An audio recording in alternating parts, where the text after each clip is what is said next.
You're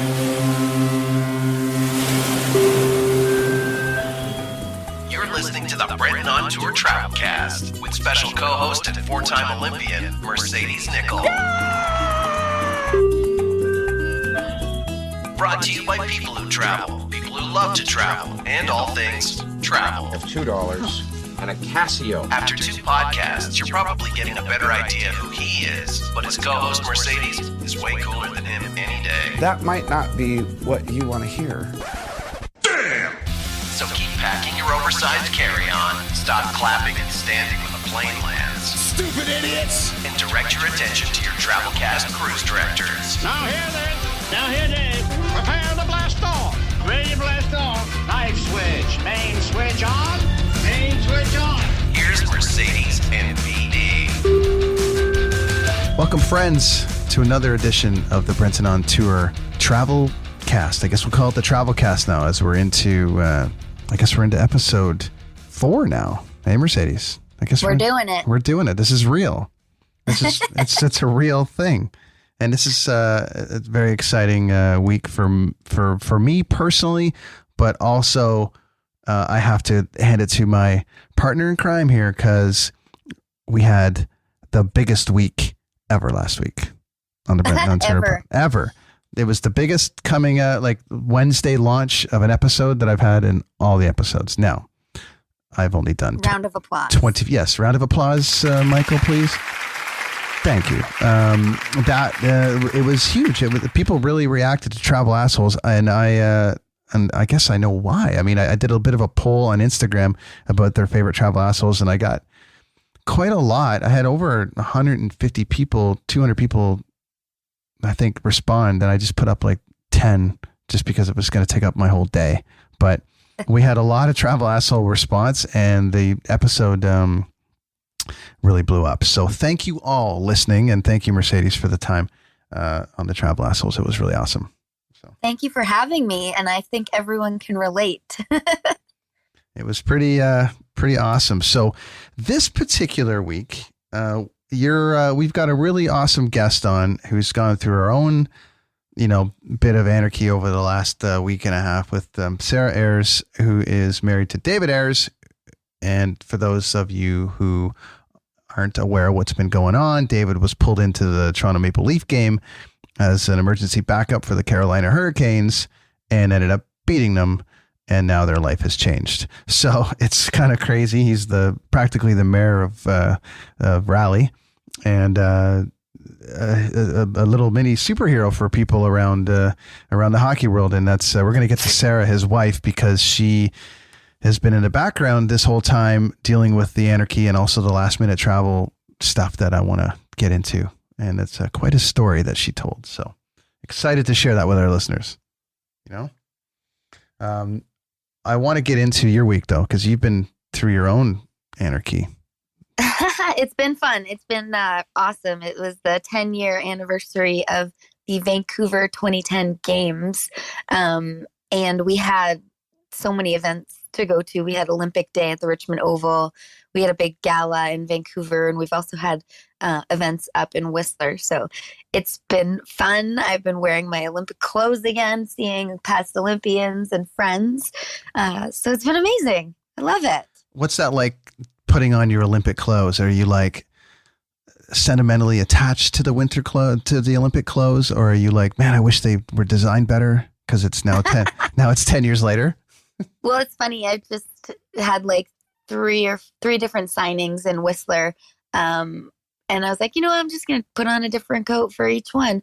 There's not like a sentimental, I think 2 of my 4 coats are in my parents' garage, and I haven't touched them in years.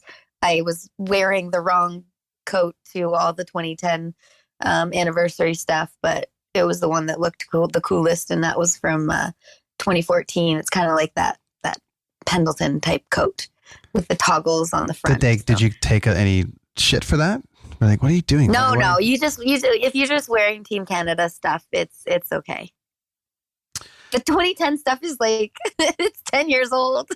And so was your travel day at that time through this time? Like, I'm not talking about in 2010. I'm just talking about this past week. Were you mostly downtown, or were they running you all over the place?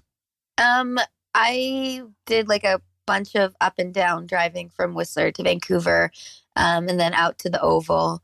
But yeah, mostly downtown stuff at the conference center. For our listeners abroad, what's that commute like from Whistler to Vancouver? It's about like an hour and a half, almost 2 hours, but it's on the Sea to Sky. So if you guys Google that and see the views of the Tantalus Range, I am in no way complaining about that drive. And it's a hell of a drive now, especially with, when the 2010 Olympics were announced, there was a whole bunch of infrastructure that had to go into the city. And that was, it's not as fun of a drive anymore, because it used to be a lot more windy and exciting. And it's a little, it's still windy for people that have never been on it, but it's easier to drive on for people for sure. What's your greatest takeaway from that 2010 Olympics for you? Oh, it's the crowd. Just watching Canada, like the whole country band together and cheer on the athletes. I've honestly never seen that before in my lifetime. And it just made me so proud to be Canadian, for sure. Have you spoken to anybody that was part of the 88 in Calgary as far as the difference between the two cities at the time? Because I feel like they're drastically different times, obviously, but drastically different kinds of celebrations. Yeah, so I was giving a speech last week, and I was like, we have to keep telling the stories of how great it was so the next generations can appreciate how cool it is to have the Olympics in Canada. And I spoke to someone that was in Calgary, and I was like, are you guys still telling the stories of the games? And they're like, oh yeah, like it still happens. They're still telling the stories. They have great legacies out there and like new sporting buildings and everything. So that was really cool to hear, even though they didn't want the 2026 games, which sucks, but whatever. It's certainly, I'll tell you there's a difference between the two cities. I just celebrated 15 years in Vancouver a couple of days ago, actually. Coming in 2005, leading into the Olympics, and then post Olympics, there was the anarchy getting ready, but then the post, infrastructure that was left in the city outside of maybe Olympic Village that had leaking light bulbs, but we'll get into that another time. But they had to do a serious, massive amount of infrastructure in the city that I can only comment on from, being here 15 years, but the first 5 years they were getting ready, and then and now everything's left here. And the Oval, I'm sure you're down at the Oval doing some stuff I saw, which has, been turned into a massive facility of just it's jammed all the time. So it was really, really cool to see a city so vibrantly come alive, and then what it did to the country. To be a part of that, must have been amazing. And to wear the wrong jacket on this week must have been equally awesome.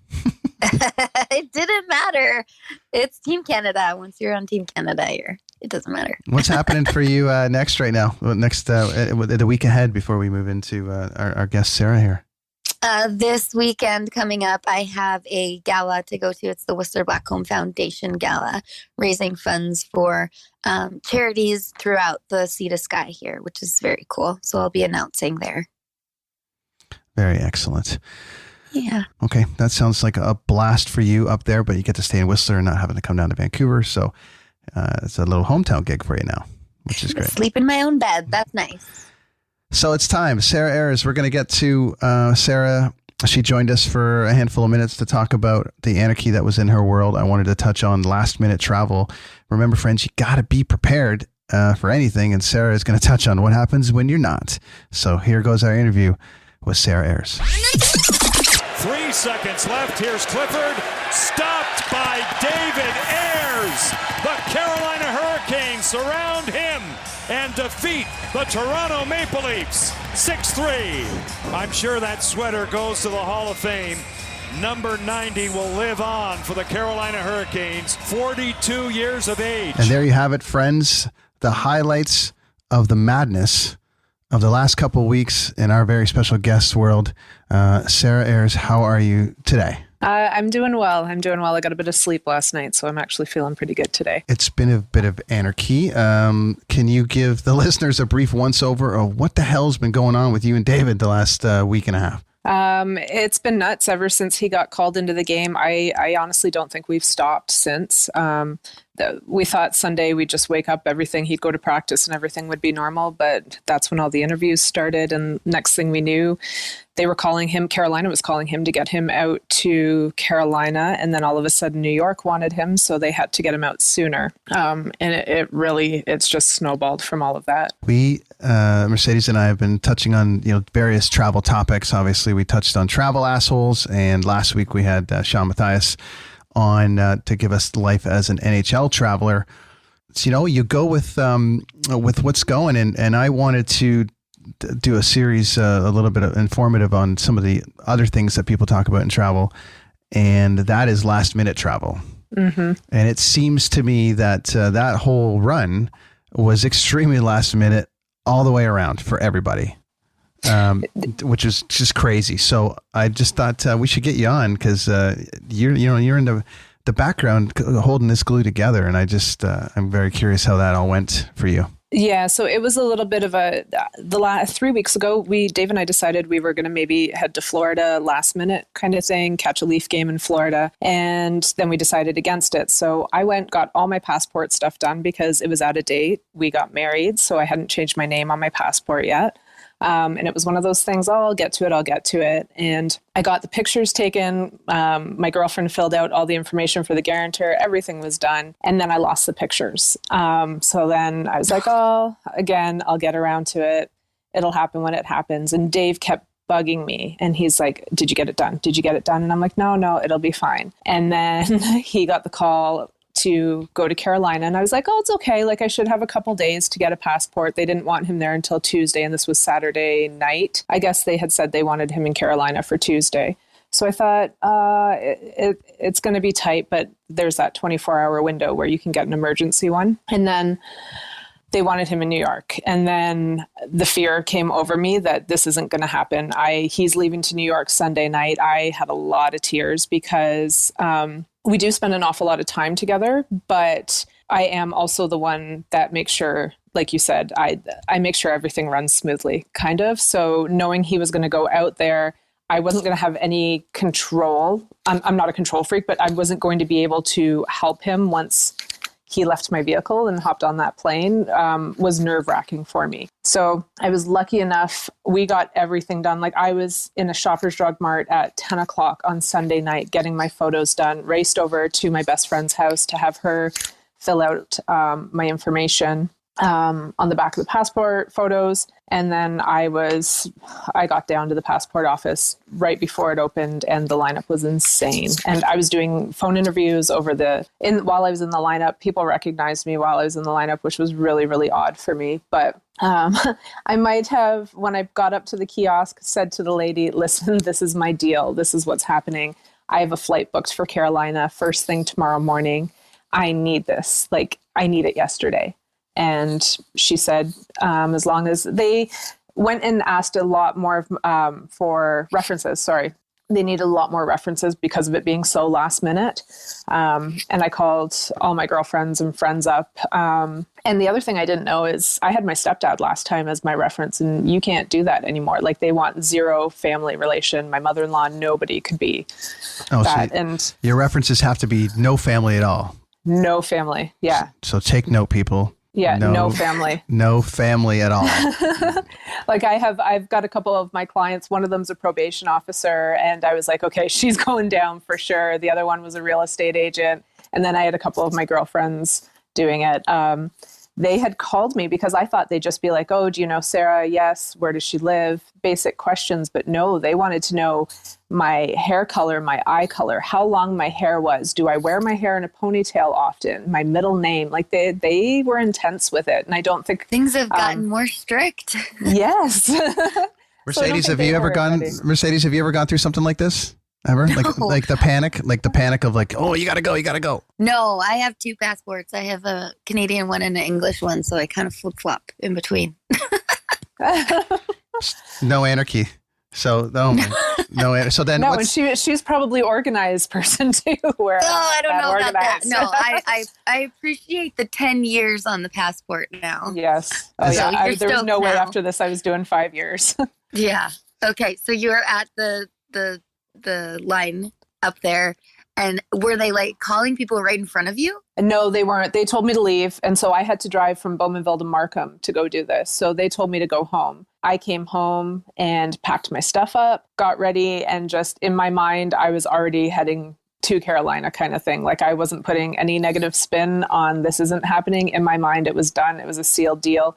All my references called me and they're like, Kate, they called. This is what they wanted to know. Everything's done. And they actually did it within probably 2 hours of me leaving there. Wow. So yeah, they told me, so I was at the office at 8:30 in the morning and they told me I would hear by 12 if there was any problems. So 2 and what time was your flight?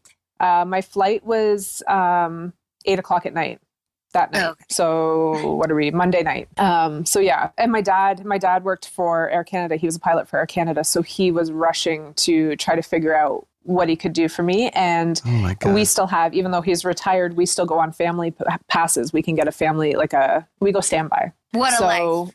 Oh, I was so excited because I was like, sweet, I'm going on standby. It's going to be super cheap. Well, he forgot to change my last name with Air Canada. So I was under my maiden last name and it takes 72 hours. So it cost me about $800 more to get to Carolina than it would have. But yeah, it was fine. Sarah, did they fly you down or did you guys have to pay your way to get down there? They're like, hey, you just come down. We got you, but you got to get here. No, the arrangement was they were going to fly both of us down. So they flew Dave down. But because I went afterwards, I wasn't going to ask them to fly me down. So that was my own mistake. And again, so it Canadian. bit me in the butt. Yeah, so exactly. Canadian of you. Exactly. But yeah, so I paid my way down. They held us, paid for the hotel, everything down there. We hardly spent any money down there. And then they flew us home. Yeah. If there's any lesson learned. I wish. Okay. I wish. We actually had a layover in JFK for 2 hours. That became 4 hours. And then it went to 5 hours. And then our flight was canceled because the weather coming into Toronto was horrible on Thursday. And we were freaking out because we had to be at the Hockey Hall of Fame for first thing Friday morning. And so we didn't know what we were going to do. We were considering renting a car and driving from New York City home. We were trying to weigh out all the different options. And because it was canceled due to weather, they don't compensate you for that. Like they won't put you up. Delta won't put you up. That's who we flew with. Delta wouldn't put you up in a hotel or anything. Like that was out of pocket. That's no way. The most annoying part of travel. They're like, yeah, we can't fly. Also, we're not going to put you up. So just good luck with everything. Oh, yeah. And it's horrible because there was a lady in front of me and her mother's dying and she was living in California. Her mother's dying in North York and she was rushing to get out to see her mother. And her flight got canceled. Yeah. And so then she had to pay for another flight. They were flying her from JFK to Atlanta back to Toronto the very next day. And she had to pay for a hotel for the night, like in New York City. Like you're not getting a cheap hotel in New York City. So it's frustrating. If that was me, I would have camped out in the hotel or the airport the entire night. I have done that. Oh. I have slept on many floors in the airport. Like I slept in the Toronto airport on that marble when you get in, like behind the kiosks. Yeah, it's not pretty, but it happens. Goodness. Yeah, but you got to do what you got to do, right? Like exactly. Well, and I'm totally like, well, I'm really just going to be sleeping in a bed for like 5 hours. So why don't I just lay up here? Camp out on the marble. Yeah. That sounds it was like the ultimate last minute. Like this is there's the story of what happened to both of you, like to David and going down and all the madness that goes with it. But then there's your story, which is the one that I was extremely interested in as well, because I mean, it's just anarchy, right? Like you guys, how much press did you do? Oh, so him alone, I'm actually glad I didn't go to New York because I think it would have put me over the edge. Because the Tuesday when we were there, I believe it was around 16 or 17 interviews on the Tuesday. The Monday he had 26 interviews. And then it was in between places, you're getting phone calls and you're trying to get it all in order. And the poor guy would get off the phone with one and then a phone's being handed to him 2 seconds later. And he doesn't know who you're talking to. I had family saying, oh my God, I saw you on TV. And I'm like, what was it? What channel was it? Who was it for? Because I just don't remember any of it. There is one where they came to the house right before I was taking off to leave, and we squeezed it in, and they interviewed myself, the kids, and I'd really like to see that one, but I can't remember who it was that came here. And so, yeah, even now, like he's got a lot of engagements now. We're flying out to Saskatoon on Friday for the weekend. He's doing a hockey game out there, and then a lacrosse game. Saskatchewan Rush lacrosse game. I think he's doing some stuff for. So Sarah, you're getting flown to all the hot spots. Yeah. Yeah, I'm waiting for that LA call to come in. This is Canada, friends. This is Canada. There's an old saying in the music industry anyways, when you get a hit on the radio, and it's that you're too famous for the bus, but you don't have enough money for a cab. Oh, so, yeah. This is crazy. Mercedes, have you ever had to do that much press in a day? What's your press number? Like, that was just anarchy. We just had the 10-year anniversary of the games, and John Furlong announced to everyone with no one knowing about the bid for 2030, and I happened to be the only athlete there, and that was a little bit of chaos.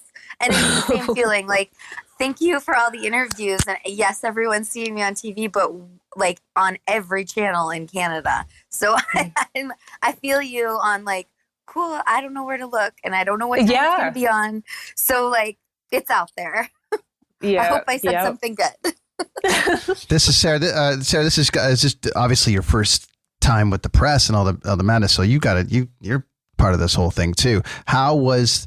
Do you find that you are now coming out of this experience going, okay, I'm a seasoned traveler now through this anarchy? Because I don't know what you did before. Obviously, you did Air Canada and all these other things before, but are you now a more seasoned last minute traveler now? Like, are you ready for anything now? You can do this. You can do this, no problem now. Or what would you pass on to people for advice when it comes to this kind of last minuteness?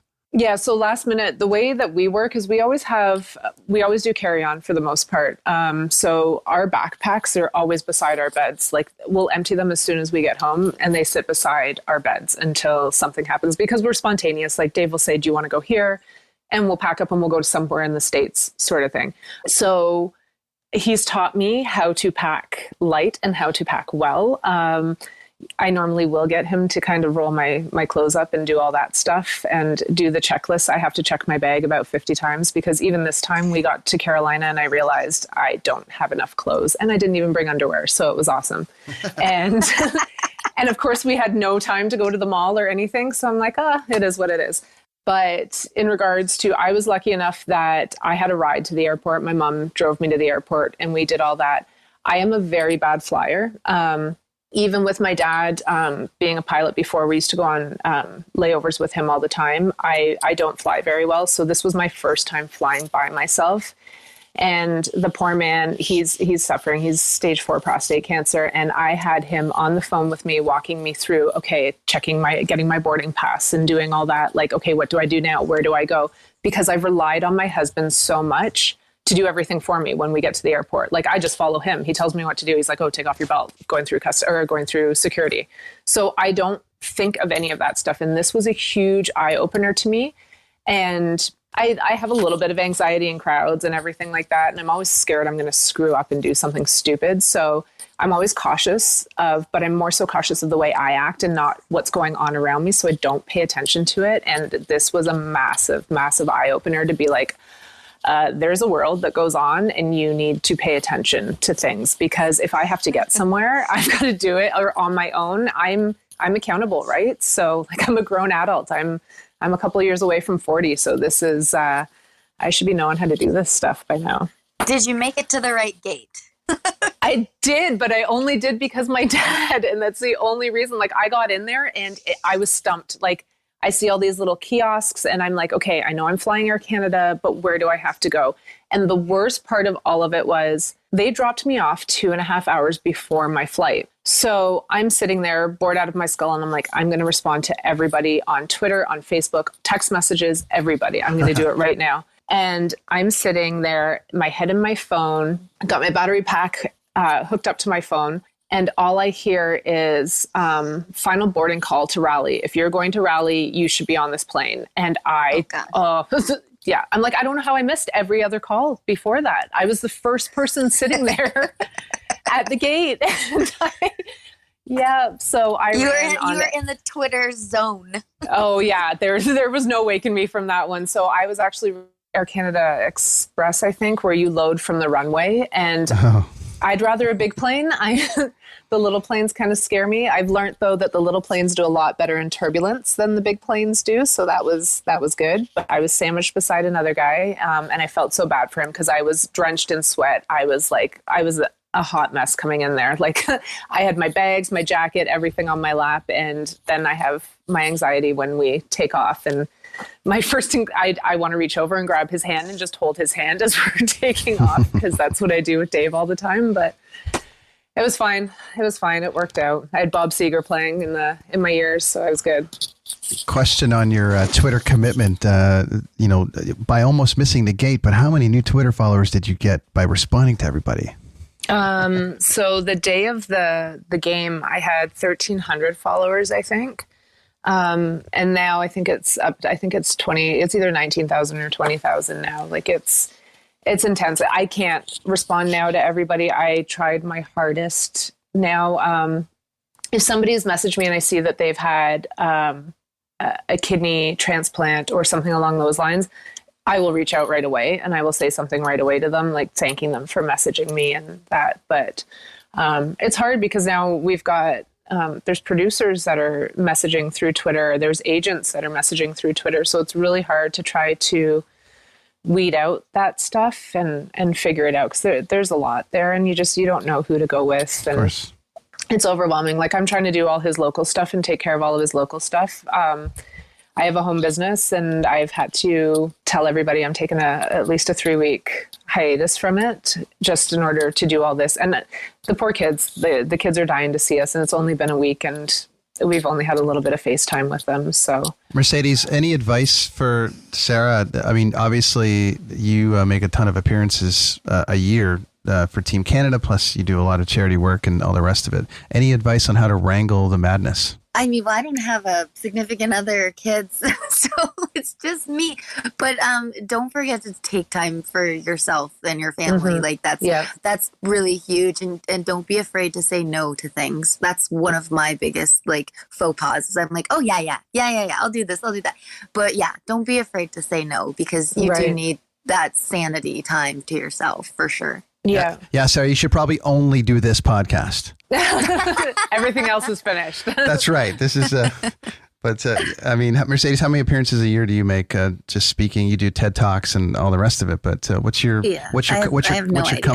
comfortable number to be able to balance your life? I have no idea. I'd probably do over 50 the year for sure, but I don't count. Now, do you have an agent that does this all for you, or are you doing this? No, I do it all myself. Yeah. Good for you. It's been doing everything since I was 16 by myself, so it's working. It's phenomenal. Yep. So anything to pass on? I know you're busy, Sarah, and we're going to let you get to your day of being with the family, and I appreciate you coming on with us. So anything that you've pulled out of this that you definitely need to pass on to the listeners and be like, this has to happen. You have to be ready for this. It's definitely we're in a society, we're in a life where it changes. We were regular everyday people. We had our own day jobs and everything and our own little lives, and something like this gets thrown at you and you have no idea. And the passport was a huge wake up call. I would tell anybody right now, if you're on the fence about it, there's a reason why you're on the fence about it. If you've been contemplating it, there's a reason why. That little nagging voice, go do it. Because I didn't listen to that nagging voice for the last 3 weeks, and I missed out seeing a couple of really cool things. So I would honestly have it, do it for the 10 years so you don't have to worry about it for the next 10 years. But make sure all that stuff is in order and all your T's are crossed and your I's are dotted, because you never know. I have one quick question for the lady listeners. How many shoes are you packing in your carry-on? Okay, I had to wear heels the entire time, and I was silly enough because I thought maybe there's a gym there, so I brought running shoes, but I didn't pack for the in-between things. And so I literally had running shoes and high heels, and that was it. So I learned my lesson having to be in heels for 3 days straight and walking all over. Yeah, it wasn't nice. So I did go out. I went to Winners at the College Winners downtown Toronto, and I picked up myself a couple pairs of shoes that will very easily fit in my carry-on. But I like to point out for the record here that you packed a substantial, you got your gym gear, but you didn't pack underwear. So let's just make sure that priorities. Nothing wrong with Commando. I'm just saying, nothing wrong with Commando. I need to, we need a quote for the press. So we need a quote. Shoes are important to girls, I promise. Yes, there's going to be like, Sarah appears on the podcast, and Sarah Ayres does not wear underwear on her trip, and then that's going to be the. But she worked out 7 times. Exactly. Amazing. Where can people find you online and all the stuff? Not that you need to add more anarchy to your life, but let's just keep it rolling here. I've got a Twitter account. It's at 35 Ayres, AYRES. And I've got an Instagram account. I don't even know because I changed my Instagram account. Hold with me. Let's let the listeners search for that. Good. I'm all for that. Have a little bit of a game. And if there's any underwear sponsors out there and you can find her, can you send her some stuff as well? Send them on down. Awesome. Amazing. Anything for you, Mercedes, before we jump out? No, thank you. Lessons learned. Good lessons. Thank you both very, very much. Sarah, thanks for the time. I know it's been crazy in your world. Go hang out with the kids, and all the best for all the stuff that's about to happen to you both, because one of the things I want to also say before we go is that you are parlaying this into a lot of awareness too, because Dave did have a transplant, and yes, and you guys are meeting with a lot of transplants, and I think that is going to be a huge new addition to your life, which is going to be super inspirational for all. And Dave's got that big smile, and you've got you're there for support, and you've got a beautiful, great smile, and everyone's going to just fall in love with you both over this. So I think it's really great. So. Thank you. It's huge. It's important to us. And sign your organ donation cards. Sign your cards, my friends. Thank you, Sarah. All right. Thank you so much, Brent. Okay. Here he is, named one of the stars of the game, and there's another first, and something he probably never thought he'd get a chance to do. So what did you think of that, Mercedes? I know what shoes I need to pack, and I think she knows what shoes she needs to pack for her trips moving forward. But no one's thinking about underwear. This boggles my mind. I would think that this would be the first thing that you guys think about, but no. No, it's shoes. Come on, we're girls. I mean, I'm sure it's not just her. There's people all over the place that don't have their passport together, or maybe, they thought they had it, or, it's something as simple that I thought was interesting was that, the maiden name change and sort of like what she had to go through and what the obstacles were put in her way in order to get that done. It was crazy. But also how fast she was able to get it and be able to get out. Yeah, I didn't know that. I didn't know you could get it that. I mean, I did know that you had a 24-hour, but I didn't know you could get it same day kind of thing. Do we have to put a disclaimer on our podcast that you can't use this as evidence? Like you can't show up. You can't show up to the passport office and go, listen, I just listened to Brent and Mercedes talk to Sarah. Yeah. And she said I just said you can get it in 24 hours, but I didn't know you could get it same day. But also she did say she was in a situation, and she's been all over the press. So I don't know if that had something to do with it. Okay. So disclaimer, if you got shit going on, you might get it fast. If you don't, get your shit together. Just be prepared, people. Be ready to go. Okay, well, that was awesome. You know what time it is now? Travel Facts of the Week. And here we go. It is time for the Fun Facts of the Week. And do you want to start? Would you like me to start? I found a good one. I'm going to start. Go for it. 1/3 of the world's airports are located in the U.S. 1/3. 1/3. How many of them have you been in? Oh, I have no idea. I'm talking about in the U.S. I know, and I have no idea. You have no I've been idea. All over. Too many. Too many to count. Were you a travel asshole in any of them? I probably slept in a lot of them. I think you touched on that with your interview with Sarah, that you touched on the floor. You slept on the floor. So Yeah. I slept in JFK. That was uncomfortable. I probably slept in LAX. They're not the prettiest of airports. Sarah's dad was a pilot for Air Canada. She touched on. Check this out. Did you know that the pilot and his assistant must eat different food in order not to upset their stomach at the same time. See, I read that, and that is something that I think I knew. I had no idea, but it makes sense. You both don't want to eat the salmon like in the movie Airplane, and then that's it, right? It's all over for you. But what happens if you've got like an asshole pilot that like knows that you don't like fish, and he orders the chicken, or she orders the chicken, and leaves you with the fish? So then you got to go a whole flight, like 10 hours without eating. What about that? Do you No. rock, paper, I scissors? would pack my own snacks. Okay. There we go. What do you got? Be prepared, people. If there's anything we've learned Travel on this assholes. travel cast, is to be prepared.